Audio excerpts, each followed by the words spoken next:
Halo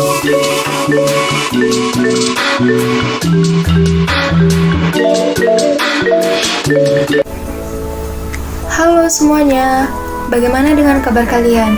Semoga semuanya dalam keadaan sehat dan baik-baik saja. Nah, pada kesempatan kali ini, aku akan menjelaskan jawaban dari 4 soal UTS Filsafat Pendidikan dengan dosen pengampu Bapak Hairul Usman. But before it, let me introduce myself. Oke, nama saya Elizabeth Angelika Nampun dengan NIM 4203141009 dari kelas PSPB 2020D Fakultas MIPA Universitas Negeri Medan. Nah, sebelum kita masuk pada pembahasan 4 soal tersebut, ada baiknya jika aku menjelaskan sedikit mengenai pengertian filsafat. Nah, teman-teman semua pasti sudah sering kan mendengar kata filsafat?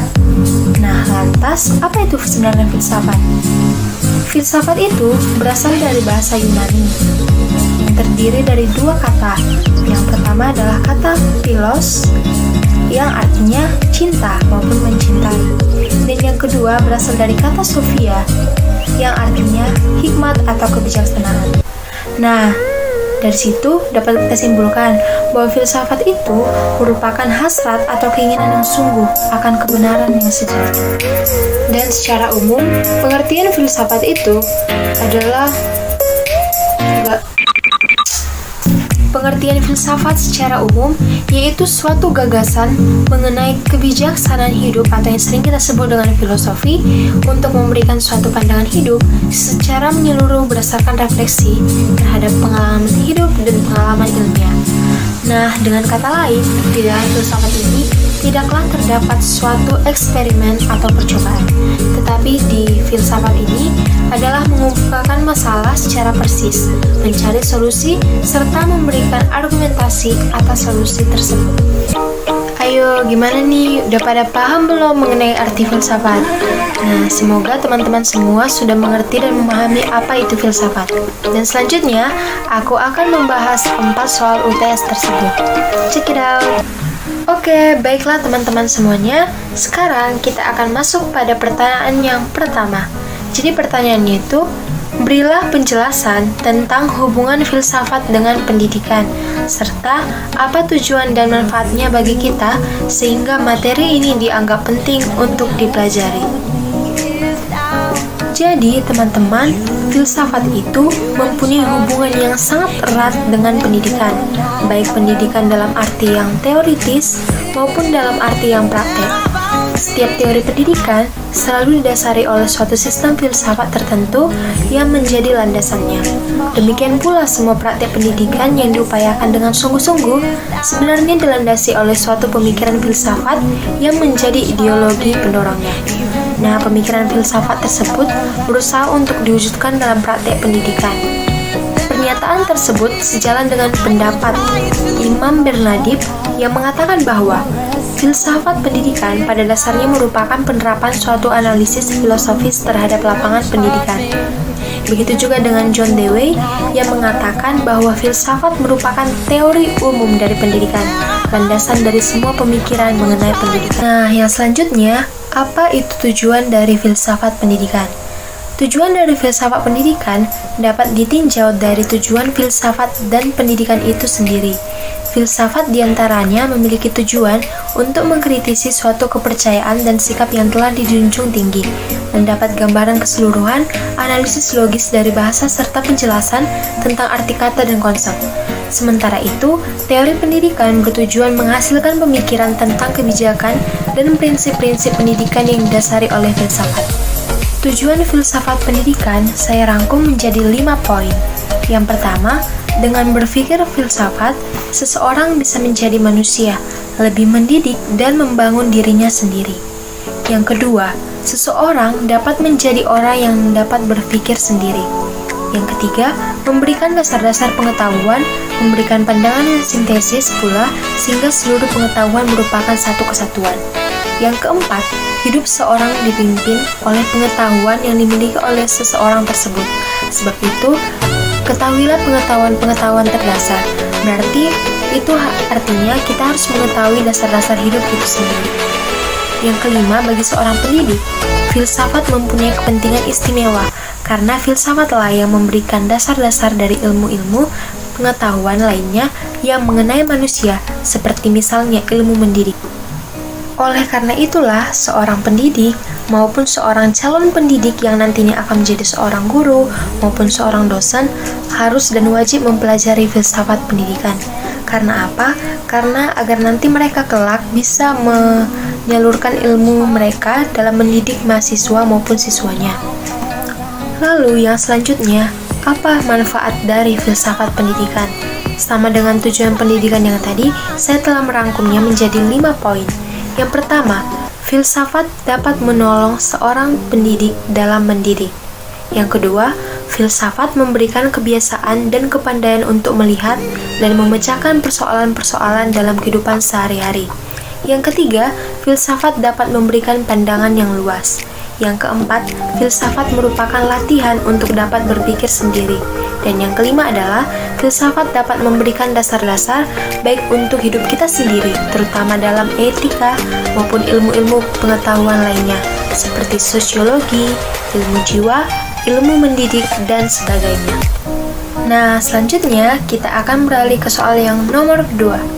Di sini soalnya adalah, dari berbagai aliran filsafat pendidikan, aliran yang mana menurut Anda yang sesuai dengan kurikulum yang berlaku di Indonesia saat ini?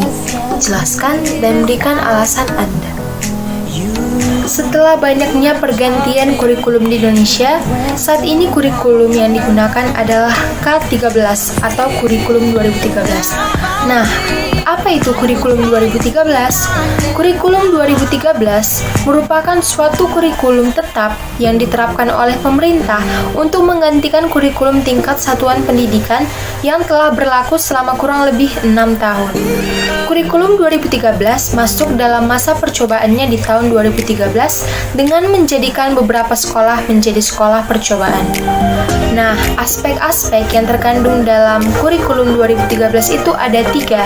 Yang pertama adalah aspek pengetahuan, di mana aspek pengetahuan itu serupa dengan aspek di kurikulum yang sebelumnya, yakni masih pada penekanan tingkat pemahaman siswa dalam hal pelajaran. Dan aspek yang kedua adalah keterampilan, di mana keterampilan merupakan aspek baru yang dimasukkan dalam kurikulum di Indonesia. Dan aspek yang ketiga adalah sikap. Aspek sikap tersebut merupakan suatu aspek yang paling sulit untuk dilakukan penilaian.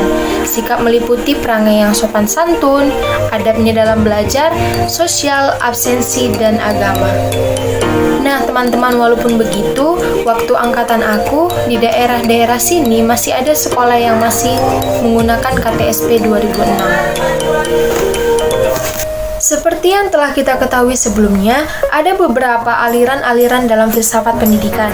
Yang pertama adalah aliran progresivisme, yang kedua adalah aliran esensialisme, yang ketiga adalah aliran perennialisme, yang keempat adalah aliran rekonstruksionisme, kelima adalah aliran eksistensialisme, dan yang keenam adalah aliran idealisme. Nah, teman-teman semuanya, aliran yang tepat untuk menjelaskan kurikulum 2013 tersebut adalah aliran konstruktivisme, di mana aliran tersebut menekankan perkembangan dan konsep dan pengertian yang lebih mendalam, pengetahuan sebagai konstruksi aktif yang dibuat oleh siswa. Dan jika seseorang tidak aktif membangun pengetahuannya, meskipun usianya sudah tua, tetap tidak akan berkembang pengetahuannya. Nah, jadi ciri-ciri konstruktivisme itu dalam pembelajaran yang pertama, siswa aktif membina pengetahuan berasaskan pengalaman yang sudah ada.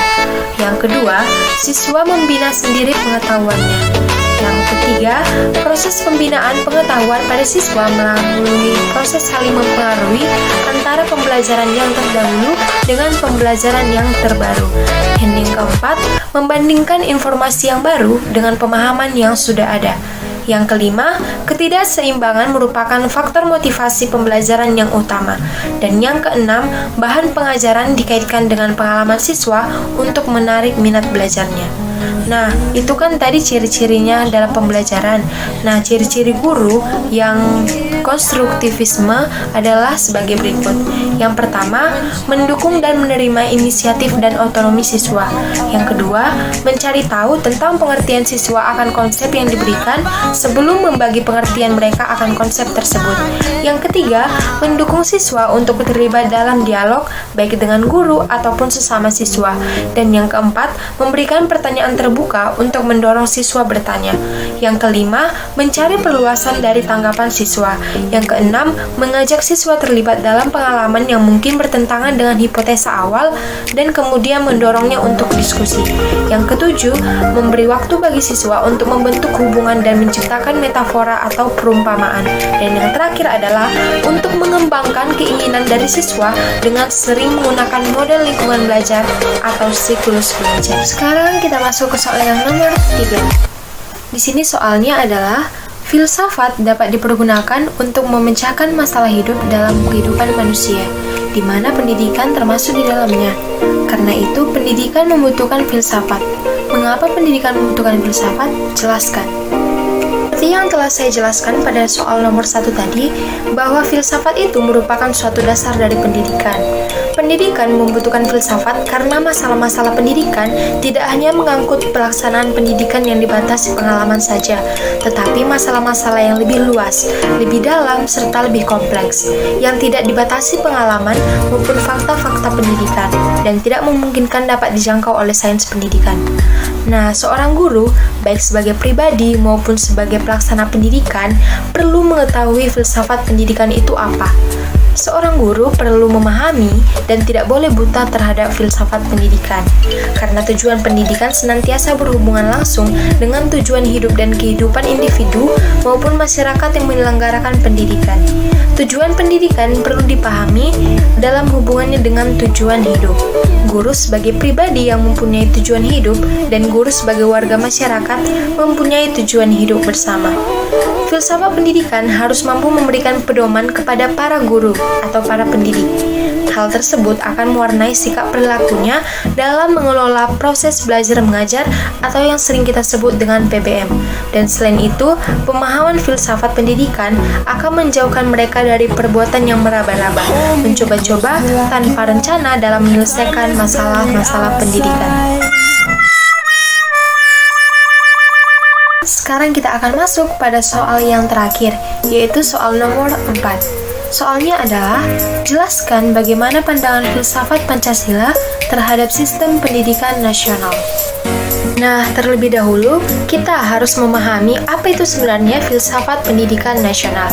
Jadi pengertiannya adalah suatu sistem yang mengatur dan menentukan teori dan praktek pelaksanaan pendidikan yang berdiri di atas landasan dan dijiwai oleh filsafat hidup bangsa kita, yaitu Pancasila, yang diabdikan demi kepentingan bangsa dan negara Indonesia dalam usaha merealisasikan cita-cita bangsa dan negara Indonesia. Jadi, apabila kita hubungkan fungsi Pancasila dengan sistem pendidikan yang ditinjau dari filsafat pendidikan, maka Pancasila merupakan suatu pandangan hidup bangsa yang menjiwai dalam kehidupan sehari-hari. Nah, karena itulah sistem pendidikan Indonesia wajar apabila dijiwai, didasari, dan mencerminkan identitas Pancasila. Pancasila adalah falsafah yang merupakan pedoman berperilaku bagi bangsa Indonesia yang sesuai dengan kultur bangsa Indonesia. Nah, pendidikan karakter memang seharusnya diambil dari nilai-nilai yang terkandung dalam Pancasila agar tercipta manusia secara individu dan sosial yang memenuhi hak kewajiban sebagai warga negara yang baik serta beriman dan bertakwa kepada Tuhan Yang Maha Esa. Dan semuanya itu telah mencakup filsafat pendidikan Pancasila yang mempunyai ciri, yaitu integral, etis, dan religius. Oke, baiklah untuk semuanya. Sekian dulu hasil dari penjelasan saya mengenai filsafat pendidikan. Semoga dengan apa yang saya jelaskan dan saya presentasikan dalam video ini dapat bermanfaat bagi kita semua, terutama kepada calon pendidik yang nantinya akan menjadi guru maupun dosen. Nah, untuk teman-teman sekalian yang masih ingin bertanya ataupun kurang paham dengan apa yang saya jelaskan, silahkan bertanya di kolom komentar. Dan untuk kesalahan dalam video ini, baik itu salah tutur kata ataupun ada kesalahan lain dalam video ini yang teman-teman tidak suka, saya mohon maaf, terutama kepada Bapak dosen pengampu mata kuliah ini. Oke teman-teman semuanya, sekian dan terima kasih.